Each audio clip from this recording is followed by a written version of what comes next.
I am very hesitant. I was so confident going into this, and now I'm pretty freaking nervous. We'll see how this goes. Hello, how are you doing today? I am doing fine. It's Friday, and it's about a week and a half later than I wanted to start this, but we are starting. The reason that we're starting a little bit late is because I was torn between a couple of different projects. We're going to be starting on the Garb from Bloodborne. Yeah, and you're probably wondering to yourself, Haley, haven't you made this before?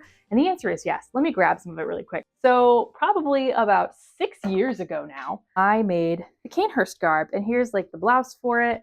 This was my first real foray into like embroidery, and pretty much all of it is done with just some cheap gold-ish colored embroidery floss, and there's a lot of like cheap cotton bias tape. It's okay. You know, at the time, this was one of those costumes where I felt like I had peaked. Like I was never going to be doing any better ever in the world than this. Unfortunately, I have grown.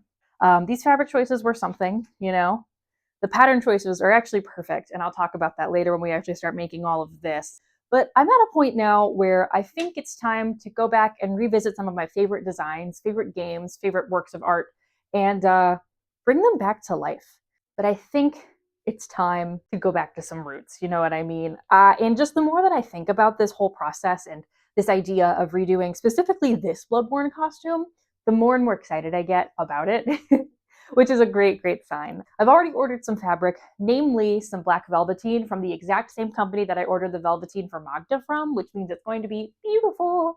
And the velveteen is going to be used for the vest and the like skirt part of the vest, and it's going to be great. I'm so excited for it. Before I work on anything else right now, is I want to make a corset.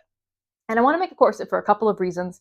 Number one, I just think it'll really, really help bring out that dramatic silhouette and that dramatic shape. If you look, I mean, this lady, her waist is snatched. She just looks great. And with the velveteen, I think these layers are going to be so heavy that we would benefit a lot from a little bit extra to help take that weight off of me and accentuate my silhouette.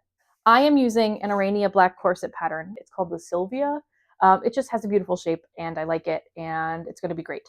So the first thing that we have to do, obviously, is take our measurements. She has a super detailed like measurement chart here, and she has the sizing. So these are sized based off of your cup size and then your actual like hips, waist, bust sizing, which is really good because once again, corsets are pretty unique to each person, and that makes a lot of sense. So I'm going to today take my measurements and then select my corset pattern and get that cut out, at least from the actual like pattern and maybe from the coutil, because we're going to be working with coutil. I'm not doing a mock-up because I worked with her patterns before. I know how they fit me. I will not be boning the seams immediately though. We are going to do a little bit of a test fitting where I bone just the centers of the panels. And the way that I do corsets anyway, I trim down the seam allowance and then do boning channels over top of it. So like, it's okay if it's a little inconsistent. It works in my brain, okay? But let's go ahead and let's get measuring. At this point, we have to do some very, very, very basic math, mainly just subtracting 2 inches off of every measurement. The reason that we do this is we are looking for the final measurements of the corset. She talks about it here on page number 5 of her instructions. These measurements here are the final measurements of the corset, not your body, the corset. For cup size, this is how we're going to determine our corset selection. Is going to be our bust, which for me, 35.5, minus our underbust, which is 30.5, which is 5. So now we're going to take a look at the size chart here, and we're going to pick what works best for me. So, a second, let's see. I am between a B2 and a B3. Hold up, let's see. I would rather have extra, I think. So we're gonna go actually B3, because I can always take it in more. That's kind of my thought. Bust B3 is what we're looking at here. And let's look at my bust measurement, which is 35.5. So we're gonna come here. That is very funny. Oh man. I'm like sadly right in between these. What a stinker. Yeah, so I really should be going with F, really. That's what we're gonna go with. It's gonna be a little bit big. That's okay. We'll take it in as we need. This is why I'm gonna do the mock-up, quote unquote mock-up, without the boning channels on the seams, because it'll be easier to take it in and out, basically. I'm gonna go print out my stuff. I am very hesitant. I was so confident going into this, and now I'm pretty freaking nervous. We'll see how this goes.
Alrighty, I got all of my patterned pieces cut out, and I do mean all of them.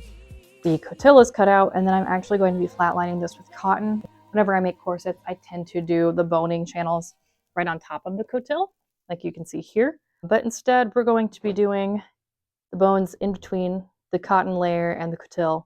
I don't know, I just want to give it a shot, see what that's about. So I've got my boning channels marked out on just the pieces that need it. This front piece and that front piece, those don't get them because it's just going to be the busk in the center and then one bone right next to the busk. So I don't really need to mark that. And then with these back panels, it's just like bone directly down the back, eyelets, and then another bone directly down the back. I'm going to go ahead and put these together today and get my boning channels stitched.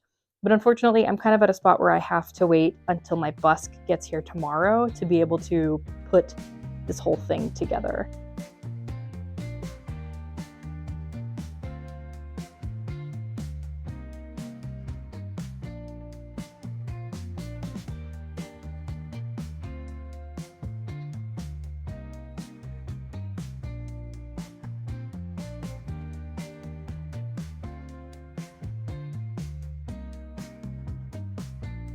Alrighty, so it is now Monday and we are going to be getting back to work on the corset. My busk arrived, which is super duper exciting. That means that I get to put the front of the corset together. And as you can see, it's gold. I think this will look really, really nice against the black. And I have gold eyelets for the back for lacing. I think too, I'm going to floss the corset in gold as well. I'm considering binding the edges in gold too, but I'm not sure. The reason that I'm not sure is because I don't have the gold fabric yet. Let's go ahead and let's get started with this corset, specifically the busk on the front.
So I have my busk installed. I have boning in the back pieces. I've got spiral steel in here, and I have some plastic boning in a couple of these. The issue right now is I ran out of boning. I have these lengths left, and neither of these are the right length for anything. So I need to get more boning tomorrow, which means I have to go to Joann's to get boning for this, which means I have to go ahead and pick out the gold fabric. Overall, I think so far these look pretty good. I got my busk installed, like I said. There's 2 pieces of boning that go on either side of the busk per the pattern instructions, so we're going with that.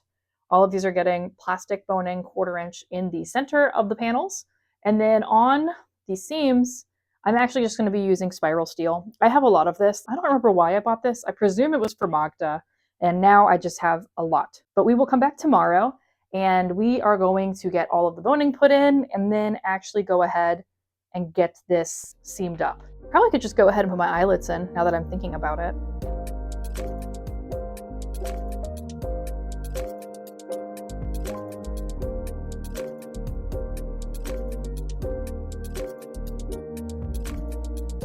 So last night we got the eyelets installed before we called it quits.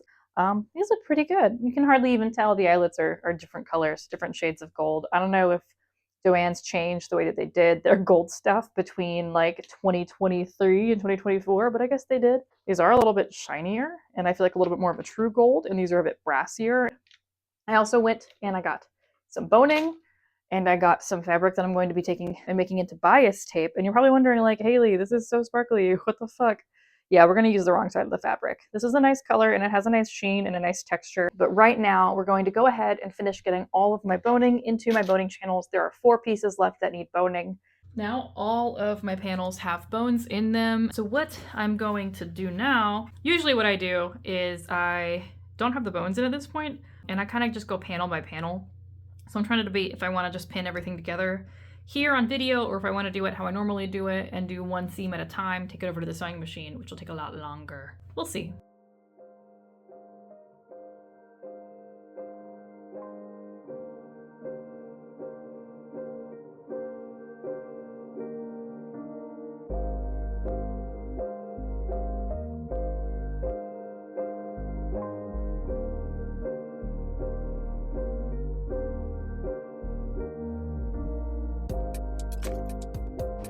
Howdy y'all, editing Haley here. I don't know what happened. I had footage of, I do know what happened. I had footage of me trying on the corset and the microphone cut out and it just stopped working, and I didn't realize it for like 15 minutes, and I have 3 clips that have no audio, and so they're not really worth putting in here. But long story short, I tried the corset on, it was way too big, so I took it off and then I put it back on, and I took more in and then I took it off and put it back on and took more in. I did this like 5 or 6 times. Realized that part of the issue was that I had spiral steel on the back and not spring steel, and I went, oh my god, I have to order more shit, and I got spring steel and replaced it in the back. And that is all that you've missed. We are moving on. Alrighty, so my spring steel boning came in and I went ahead and put that in the back. I also made some small modifications, and overall I think this is fitting a lot better. So before, I had taken in the bust quite a bit up here, and it was such a harsh curve that this whole area started wrinkling really bad. There is still some wrinkling, but I am very confident that once the boning goes into this, that's going to disappear.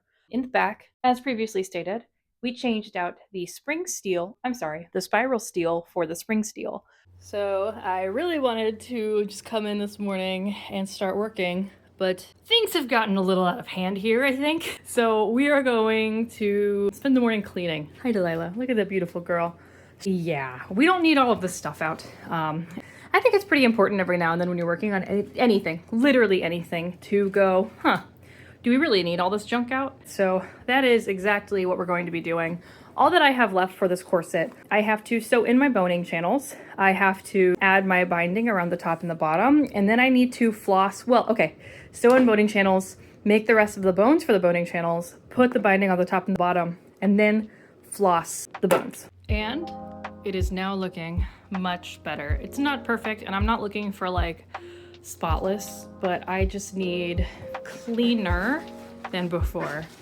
Hey, leave her alone. Delilah. Yeah, just go and get out of the box. Let him have it. So I'm gonna go ahead. I have a couple of very small things that I want to finish doing on this. Namely, as you can see maybe right here, taking a really big curve out of one of these panels, and I let it out, tried it back on, and I liked it, but there was still like a little bit of gaping, so I moved that curve over to a panel right next to it, and I think that's going to fix the problem with gaping that I had. And then we're gonna go ahead, I'm gonna sew this up on both sides, and I'm going to start doing my boning channels.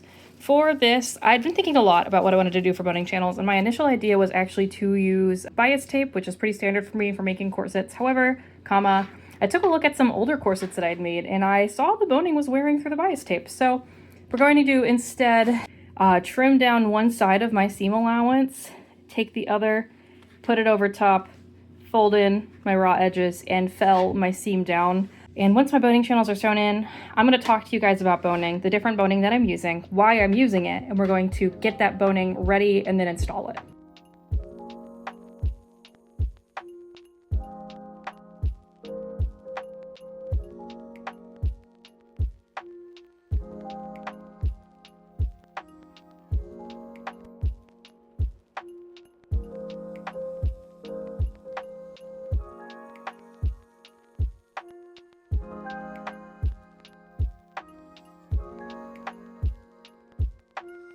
Oh my gosh. So I just recorded like 5 minutes talking about this and the whole process just to find out my freaking microphone died and it wasn't picking up any volume. Actually, let me turn this off really quick and see if the one that I just grabbed is charged or not, because now I'm concerned that we're not recording anything. Okay, so yep, I confirmed my microphone is actually on and it's recording. I have the other one plugged in over there charging. Let's quickly break this down. So I did, as I previously showed in the other clip, trimmed the seam allowance on one of these little flaps here, and I took the other one and folded it down. All of these are pinned except for this one seam. Right now, we're going to be taking this right over to the sewing machine, stitching all the boning channels down.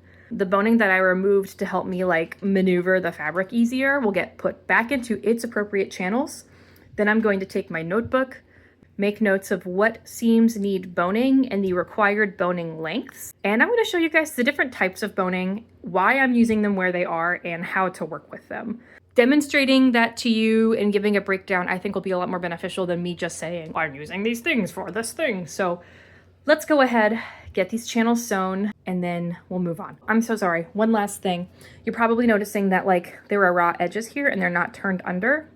The reason that is I began doing that to one channel and I went, holy shit, this fabric is so thick. This is going to be such a pain in the ass. No.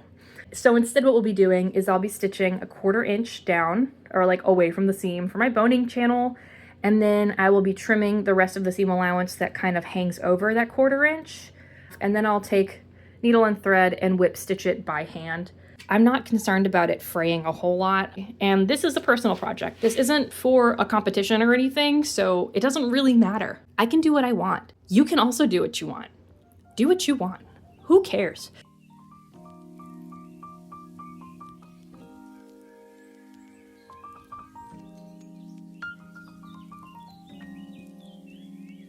I'm gonna show you my fuck up. As you probably noticed in my last footage, I left my pins in while sewing my boning channels. You really shouldn't. And the reason that you shouldn't is because there is a chance that your machine's needle will hit a pin. Will it focus here? As you can see, I'm very lucky. The needle only bent the tiniest bit at the tip there. And my pin bent like this. What can happen sometimes when you hit pins is you can fuck up the timing on your machine and you can snap your fucking needles. And generally, that's not a good thing. So this is my reminder to not be stupid. And this is your awareness post, I guess, of like, be smart. Remove your pins when you're sewing at your sewing machine. It takes a little bit longer, but it's worth it. Your safety is worth it. Don't hit a sewing pin. Just take the dang things out. My boning channels are sewn. They should be a 1/4 inch. I'm actually going to put in my spiral steel and see if it'll even fit, because these look really small. Like I measured out a 1/4 inch. I'm kind of thinking what's gonna fit in these boning channels. Ooh. All right, so my boning channels are corrected. As previously stated, I made them too small. So let's talk about boning. And not the fun kind of boning. We're going to be talking about the sewing boning, which, I mean, if you like sewing, is still kind of the fun kind of boning.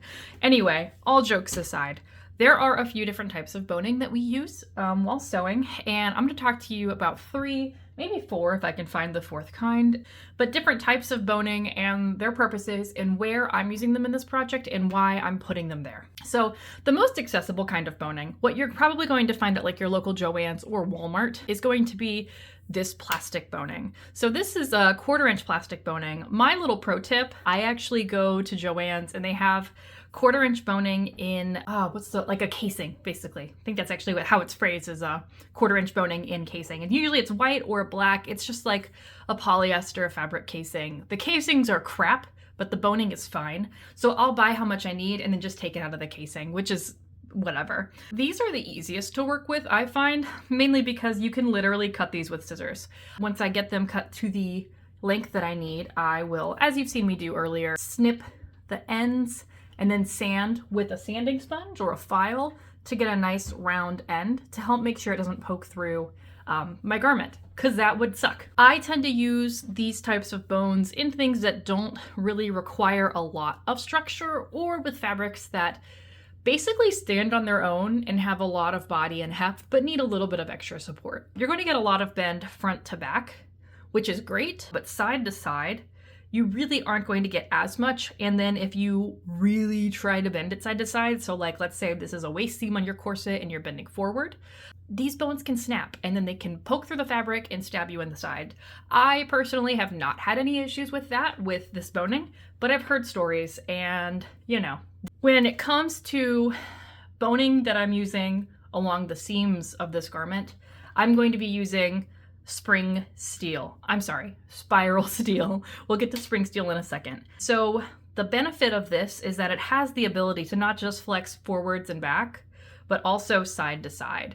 And it moves really, really nice. This is heavier, it is more expensive, and you have to really have some good grip strength to be able to cut this. I have to cut this very carefully using like wire or tin snips. I actually don't know. These are just cutters, I think. I don't actually know the official name of these. I've had these for so long and they're so dull, these poor things. And when you're cutting it, you really have to be careful. You're not gonna go like fully straight across. Like maybe if you're somebody who has like the biggest fucking forearms in the entire world, you might have luck with that. I don't. I have to like line the snips up with like one tiny little itty bitty piece right there and then snip. And then I have to go to the other side and do the same thing. And it's a pain in the butt. The nice thing about these though is when you get these spiral steel bones, they tend to come with packs of little caps. So what happens is when you snip this, you're gonna have just kind of spiral steel exposed. And that can catch on your fabric whenever you're inserting the spiral steel bones into the boning channels. Preventing that, you apply these little caps. I also have issues with these because just crimping these does not work for me. Like, I don't know what I'm doing wrong, but this is not it for me. You can buy this stuff by the yard online. I tend to bulk buy this by like 5 or 10 yards. But if you want to avoid clipping with snips and having to apply caps, you can actually measure out your corset boning channels and buy the individually sized bones online. It's a lot more expensive, I think, for obvious reasons. You're paying somebody else to do that hard work for you, but that is a possibility. And then finally, the last type of boning that I'm using in this corset is spring steel. Mine look pretty gnarly. I'm still actually learning how to really like cut this. Before I bought spring steel pre-cut to the size that I needed. This time I got a large roll of it and I'm learning how to mess with it on my own. The cruddy thing about this is if you want to cut this to size, you need some sort of like heavy duty snip, or in my case, I used my Dremel with a cutting bit. And then it's not just cutting it to size. Obviously, if you're cutting with like snips or a bit, you're gonna get a straight line across, and then you have to use something to grind down the edges to make them round. Once again, I just used my Dremel. I used a cutting bit to cut it to size, and then I used one of the drum sanders to get it down to a nice rounded edge. But these bones are a lot more rigid. I don't know if you can see, I'm having to apply a lot more force, and they really only bend forwards and back. They do not bend side to side. I am using these to go along both sides of my eyelets. I initially tried this spiral steel back here, but what's happening though is along the waist, when it would pull, the spiral steel would collapse because it's made to bend, and I would get like this, because fabric, as we know, wants to go the path of least resistance, so it all just kind of wants to collapse and curve. So to help prevent that, we can insert this spring steel, and I'll literally just put this in right now to show you, and like I am trying to bend this and it will not bend. So this is great for reinforcing things that you really, really need straight. So back here by the eyelets, up front by a busk, if you don't trust your busk. I do, so I just have a piece of plastic boning in here. So you can also buy these measured out to the size that you need online. Once again, a little bit more expensive because you're paying somebody else to do the work, but it is an option. That all being said, as a little bit of a recap, I'm going to be doing plastic bones for all of these channels that are in the middle of my panels. I'm going to be doing spiral steel along all of my seams, and on the back here by the eyelets, we're going to be doing spring steel. All of this combined is probably a little bit overkill, but I kind of just want to mess around with a bunch of stuff and try new things, and that's what we're doing. I'm going to go ahead and insert all of my bones, and then we're going to do a quick little try on once those are in. Okay, so I have all of the bones put into this now. The ones along the seams, the ones in the middle of the panels, and my spring steel along the back. I don't know if you can tell a difference. There is a huge change in how this looks before all the bones are inserted and after. And of course, that absolutely makes sense. Your bones help provide the support, the pattern, and the shape of the pieces need to be able to conform properly to your body and, you know, look nice. But it is still always mind-blowing whenever I get to really see that in action. The fit on this is so freaking good. I am so glad that I spent the time to make sure that everything fit me properly. I do kind of wish it nipped in my waist a little bit more, but whatever, you know, we only have so much room that we can play around with. And yeah, I would rather be comfortable and be able to wear this for the whole day than like really have that defined look, especially since we're going to be having a lot of other layers over top of this. It isn't super necessary. So at the end of the day, this really is just to be more of a foundational piece to help smooth out any lines. Also just kind of a test of like, can I still make a corset? It has been literal years. And it turns out that yes, I can. I have not lost the skill. So my next step from here is going to be actually putting the binding along the lower edge here. Then I'm going to go ahead and bind at the top, and then we're going to floss the bones. For now, I'm going to kind of just admire my work so far, because I'm pretty friggin' proud. We are here with the cat, and the shitty little dog. Love that dog. She's a shit dog. It's a joke. That's her legal name though. It's shit dog. The perfect cat and the stinky boy. That's collectively all of their names. But I've sewn on my binding, and at this point, I could call it good. There are some small things that I don't think that I really mentioned. So I didn't show making this bias tape. I made this bias tape. It's the same as making any other bias tape. You fold your fabric and you cut along the diagonal, along the bias of the fabric. And I sewed it on with a 1/4-inch seam allowance to the front. And then on the inside, I finished it by hand. It's a little thinner in some spots, thicker in others, because this is a very fiddly little fabric and it doesn't really like to play nice. So I kind of have to force it, sew it into submission. But we are looking very good. Yeah. Got it done on all sides, the top and the bottom. Another thing that I did before putting on the bias tape, I neglected to mention this and I apologize, is I actually took my sewing machine and I stitched at the top and the bottom of all of my boning channels just to keep the bones exactly where I need them to be. Having these sewn in and making it to where they can't wiggle up or down makes it a lot easier to sew. Oh, she's having a good time over there. She likes to make nests. Oh, no. This is not Izzy time right now. I love you so much. But it makes it a lot easier to not have to worry about sewing your binding on and hitting a bone, you know? Like, I know that I have clearance, and as long as I stick with this clearance and make sure my seam here is only a 1/4 inch, I know I'm not going to hit the boning. So my next step now, I'm going to lace this up. I think I'm going to go and get some nice thick ribbon, just red. And I think having the red back here will fit aesthetically with the design. Even though you're not going to see this, I will know that it looks nice, and that's important. And after that, I have to decide.